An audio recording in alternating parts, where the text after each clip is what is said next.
How much you train can make or break your results in the gym. If you train too much, you risk overtraining and hurting yourself. If you train too little, you risk just seeing no results and kind of wasting your own time. There's a ton of conflicting information out there about how much you should be hitting the gym if you're going to try to build muscle, which is part of why I wanted to put this together. You know, if you pull up Instagram, you might see some world-class bodybuilders who you feel like they're hitting the gym 6 or 7 times a week for 3 hours and just absolutely wrecking themselves. I know Arnold was famous for 2-a-days back in the day. So you look at that and then you think, oh, I should do the same. I should be training just as much as them. But it turns out that most steroids, and yes, pretty much every professional bodybuilder, if not all of them, are on steroids. It's just part of the game, no hate. They drastically increase your body's ability to tolerate stress and to recover from it. So if you take a look at how much they're training and you're like, oh, they're huge, they're super built, like I want to lift as much as they do, and you don't have the years training that they have, the muscular maturity that they have, and the PEDs that they're on, you probably shouldn't be doing that because you're just going to overtrain and hurt yourself. Your body cannot tolerate the same amount of stress and recover well. So this is just a small example of how everyone's situation is really different, and you do need to think about that when you're thinking about how much you should train. You got to think about your own lifting experience. How long have you been doing it? How well have you been doing it? How old are you? What's your injury history? For example, I have a torn Achilles. That's pretty important. What does your daily life look like? Are you sedentary at your job? Or are you moving around a bunch? How do you sleep? Like, you have to think about all of these different things when looking at your own training schedule and just be honest with yourself about how much you can do and actually recover from.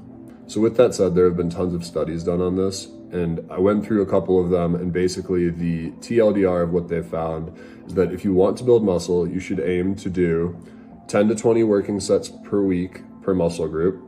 Unless you're super advanced, that will probably be plenty. People have been lifting for like 15 plus years. They might see results after 20 up to like 30. You should be aiming for 4 to 6 sets per exercise. And I quote, as it seems gains will plateau beyond this set range and may even regress due to overtraining. And then third, some data suggests that it's better to train muscle groups 2 times per week to allow for more rest between training sessions for that specific muscle group. That in turn allows for more intensity in each training session, letting you push yourself harder and recover better after the training session.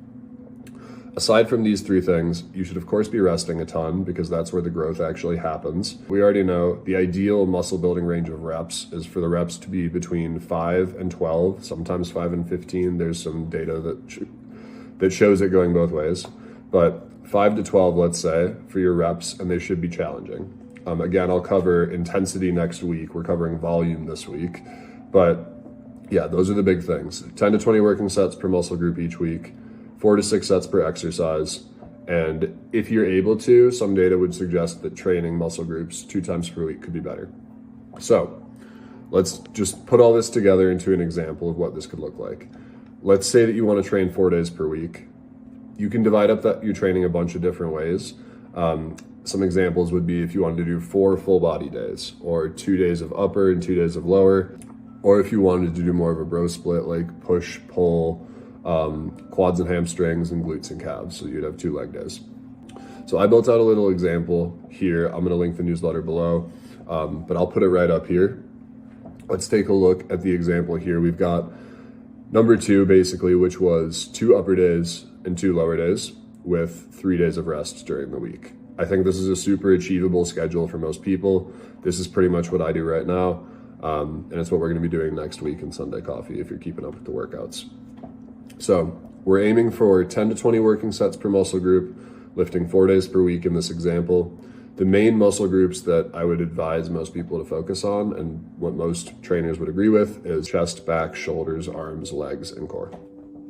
So for now, we're going to stick with that. Remember, we're going to do 4 to 6 sets of 5 to 12 reps for each exercise so that we can get to that 10 to 20 range for each muscle group for the week.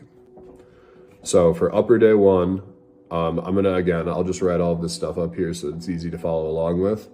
But we could say we're doing chest, back, and shoulders. So 2 exercises for each. That's going to put us at 8 to 12 sets of each muscle group. For bench, let's say we're doing bench press and flies. For back, we could do pull-ups and rows. Shoulders, we could do military press and lateral raises. Then we'll move on to lower day 2. Say you do upper day 1 Monday, a rest day, then Wednesday you're going to do lower day 1. We're going to do the same thing, but with quads, hamstrings, and glutes. So 2 exercises for each. That's 6 total exercises, 4 to 6 sets of each one. So for quads, we do hack squats and leg extensions. Hamstrings, we'll do RDLs and leg curls. Glutes, we'll do Bulgarian split squats and hip thrusts. Again, rest the day after that. On to upper day 2. You've now had some time to recover. So we're going to be able to hit back and chest again. Going with that third data point that training the same muscle group multiple times in the week might be good for you. Maybe we start and we switch up the order a little bit. So we'll start with back. So we'll do shrugs and hyperextensions to hit lower back and traps. Chest, let's say we're just going to do 1 exercise now because we're still going to be at that 8 to 12 set range already. If we do another exercise, we're going to be anywhere from 12 to 18. So let's say that we're doing 1 exercise of chest, that's incline bench press. Then arms, we'll do 3. So we'll do preacher curls, tricep rope extensions, and dips. Because dips kind of work your shoulders and your chest as well. So something we need to be conscious of when we're thinking about programming is like how things will work together. Obviously for your legs, like deadlifts are going to train your legs really well, but they're also going to train your back and your core really well. Same with squats. We just need to be conscious of the way that different exercises can overlap. Finally, let's say you take 1 more rest day, or you just go straight to lower day 2 and then have your rest day on Sunday. Lower day 2, we'll do calves, quads and hamstrings and glutes. 2 exercises for calves and quads and / hamstrings, and then glutes, we'll do 1 exercise.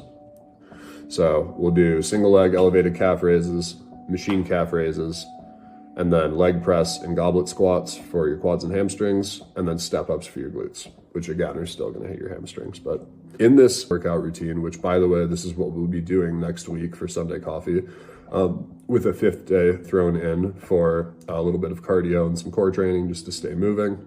Every muscle group, we're going to hit between 10 and 20 sets for the total week, which is ideal for muscle growth. We also figured out now that we are doing the right amount of sets for each exercise. And then we are also going to be training each muscle group more than 1 time per week. I think this is a great workout plan. Again, this is what we're going to be doing next week for Sunday Coffee. So if you want to follow along, I'm going to be sending these out Monday through Friday. So feel free to sign up. But this was a really quick run through of like what your ideal training volume should look like. Volume is one of the 2 main things that you have to think about when you're training. The other one is intensity. Next week, we're going to cover a little bit about training intensity and how you should think about that if you're trying to build muscle. But for now, this was just a run through of what the volume should look like. Last thing here, like I said on Friday, if you are a member of the newsletter, I know the format changed pretty quickly from once a week to now 6 times per week with 5 workouts going out Monday through Friday. So if you're not interested in receiving the workouts, please either just let me know in the poll for this week's newsletter, or just reply to this video, reply to the newsletter, and I can take you off from receiving those. Or if you just don't want to receive anything anymore at all, go ahead and hit unsubscribe. Really no hard feelings, totally understand. And yeah, that is all. Like I said, next week we will cover more on what your training intensity should look like for building muscle. But thanks for being here and have a great rest of your week.